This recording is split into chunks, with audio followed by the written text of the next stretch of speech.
दोस्तों, अभी कुछ ही दिन पहले वर्ल्ड मेट्रोलॉजिकल ऑर्गेनाइजेशन यानी कि WMO ने एक नोटिफिकेशन जारी करते हुए कहा कि इंडियन फार्मर्स को डिक्रीज्ड रेनफॉल से होने वाले डिस्ट्रेस से निपटने के लिए तैयार रहना चाहिए। WMO ने इंडियन सबकॉन्टिनेंट में होने वाले डिक्रीज्ड रेनफॉल की वजह पैसिफिक ओशन में होने वाले एल नीनो ऑसिलेशन को बताया है। अब आप सोच रहे होंगे कि भला पैसिफिक ओशियन में होने वाले कोई वेदर फेनोमेनन इंडिया के रेनफॉल को कैसे इंपैक्ट कर सकते हैं। बट ये बात सही है कि एल नीनो ऑसिलेशन का इंडियन सबकॉन्टिनेंट के मॉनसून पर बहुत बड़ा इंपैक्ट पड़ता है। इनफैक्ट इंडियन मेट्रोलॉजिकल डिपार्टमेंट मतलब कि IMD द्वारा रिलीज्ड डेटा के अनुसार बीते 123 ईयर्स में इंडिया को करीब 22 times El Nino situation face करना पड़ा है, जिसमें 16 टाइम्स तो इंडियन मॉनसून कंसिडरेबली वीक हुई थी और इंडिया को भारी ड्रॉट लाइक कंडीशंस का सामना करना पड़ा था। ऐसे में सवाल ये उठता है कि आखिर एल नीनो या ला नीना है क्या और इन दोनों का इंडियन सबकॉन्टिनेंट के वेदर पर क्या असर पड़ता है। The process. एल नीनो और ला नीना दो लैटिन वर्ड्स हैं। एल नीनो का मतलब है द लिटिल चाइल्ड और ला नीना का सिंपली मतलब है द लिटिल गर्ल, और ये दोनों एक ही साइकिल के पार्ट हैं जिसे हम लोग एल नीनो ऑसिलेशन यानी एन्जो कहते हैं। Evolution of El Nino and La Nina. अब आपके मन में ये सवाल उठ रहा होगा कि आखिर एल नीनो और ला नीना का इवोल्यूशन हुआ कैसे। इन दोनों टर्म्स को समझने के लिए सबसे पहले हमें पैसिफिक ओशियन की ओशनो वेदर कंडीशंस को समझना होगा। नॉर्मल कंडीशंस में पेरू कोस्ट से वेस्टर्न पैसिफिक ओशियन की तरफ ट्रेड विंड्स चलती है, जिससे कि हॉट वाटर स्ट्रीम ऑस्ट्रेलिया और एशिया की तरफ जाता है। इसलिए वहां पर लो प्रेशर क्रिएट हो जाता है।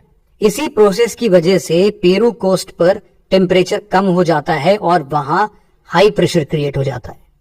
ट्रेड विंड्स के इसी डायरेक्शन की वजह से पेरू कोस्टल रीजन में डीप अपवेलिंग होती है, जिससे सी फ्लोर के माइक्रो न्यूट्रिएंट्स बिल्कुल गहराइयों से सरफेस पर आ जाते हैं।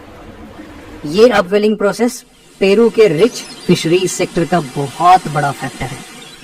वहीं वेस्टर्न पैसिफिक के ऑस्ट्रेलिया एशिया रीजन में लो प्रेशर होने की वजह से यहाँ अच्छी बारिश होती है।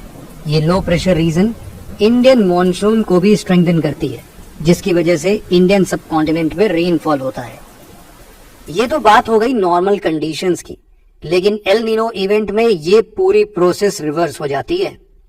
एल नीनो की कंडीशन में पेरू कोस्टल एरिया से वेस्टर्न पैसिफिक ओशन की तरफ जाने वाली ट्रेड विंड्स कमजोर पड़ जाती हैं, जिससे हॉट वाटर स्ट्रीम ईस्ट से वेस्ट की तरफ ना जाकर वेस्ट टू ईस्ट की तरफ से फ्लो करने लगती है। एल नीनो इवेंट में वार्म वाटर पेरू कोस्ट पर जमा हो जाता है और इससे पेरू में हाई प्रेशर की जगह लो प्रेशर क्रिएट हो जाता है।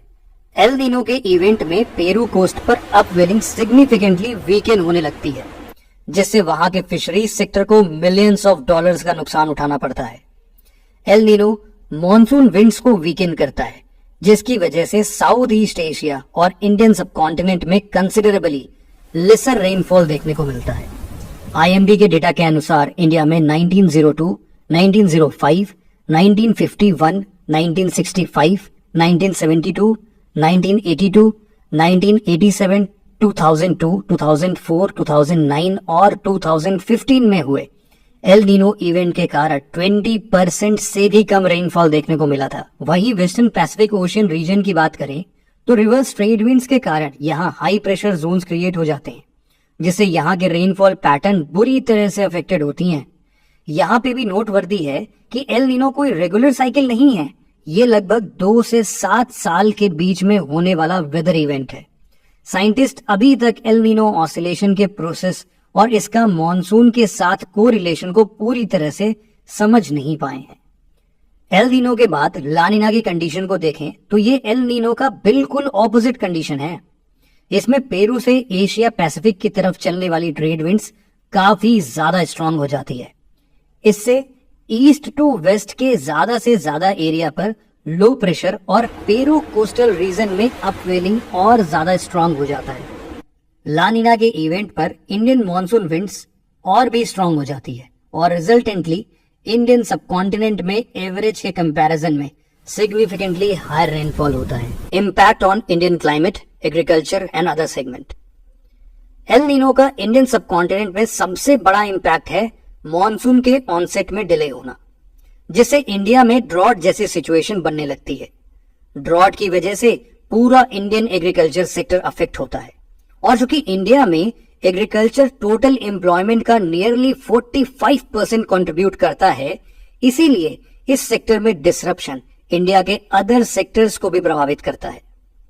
मॉनसून में डिले की वजह से इंडिया में फॉरेस्ट फायर जैसे इंसिडेंट्स में भी इंक्रीमेंट देखने को मिलती है।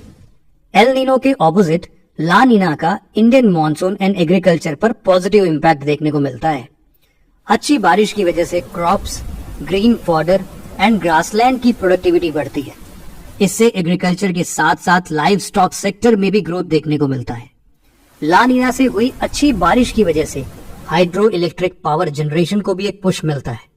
इन्हीं सब फैक्टर्स को कंसीडर करने के बाद हम ये कह सकते हैं कि जहां El Nino Indian agricultural sector के लिए एडवर्स कंडीशन क्रिएट करता है, वहीं ला नीना का ओवरऑल इम्पैक्ट इंडिया के इकोनॉमिक ग्रोथ, एनवायरमेंट और बायोडाइवर्सिटी के लिए फेवरेबल है।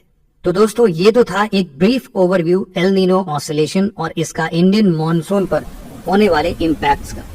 मिलते हैं आपसे ऐसे ही और इंटरेस्टिंग वीडियो के साथ। जय हिंद।